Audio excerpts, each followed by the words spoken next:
Okay, we have our workflow pretty well laid out.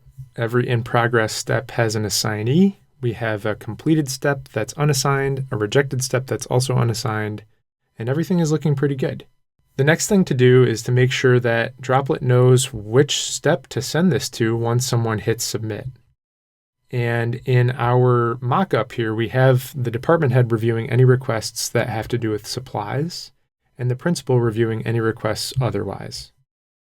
So for this, we're going to head into the Start Steps details by clicking Edit Step once you've selected the Start Step card. Once you're in there, you'll see a few things. First, you can edit the name here. You can change the assignee on the step here. And there are a few other tabs like Transitions, Notifications, which we'll get to in a later video, Integrations, and Autofill. But below that, there are rules for moving to subsequent steps. And these are called workflow transitions. The left side of the screen is what happens when the user at the start step presses the submit button. And the right side is what happens if they have the ability to reject when they click the reject button. On the left side, we have two different transitions when submitting. One is to transition to the department head. And if no other rules are met, which we haven't set up any rules yet, but if no other rules are met, to transition to the principal. We want to add a rule to this first transition so that if the category on the request is supplies, it will go to the department head. Otherwise, as a fallback transition, we'll have it head to the principal.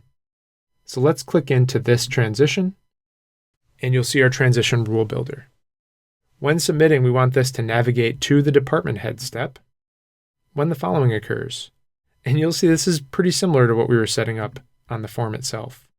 When the category is supplies, we'll apply this rule. Now, if the category of the request is supplies, it will go to the department head step. Otherwise, it will transition to the principal. Next, let's add a step run rule for finance. Let's say the finance step really only needs to run for requests that meet or exceed a certain threshold dollar amount for reimbursement. On the finance step, we can click Edit Step, and we can add a rule for using this step in the first place. We can have the step run when the reimbursement amount, let's say, is greater than or equal to $100, and we can apply that rule.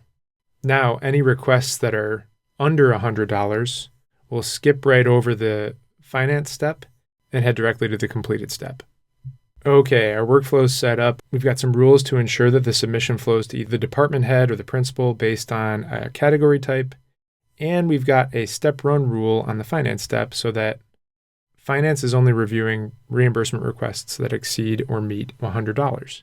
In the next video, what we'll focus on is email notifications along the way, because every assignee gets an email notification letting them know that they have something to review. But you can also add your own custom notifications. So we'll dive into that in the next one.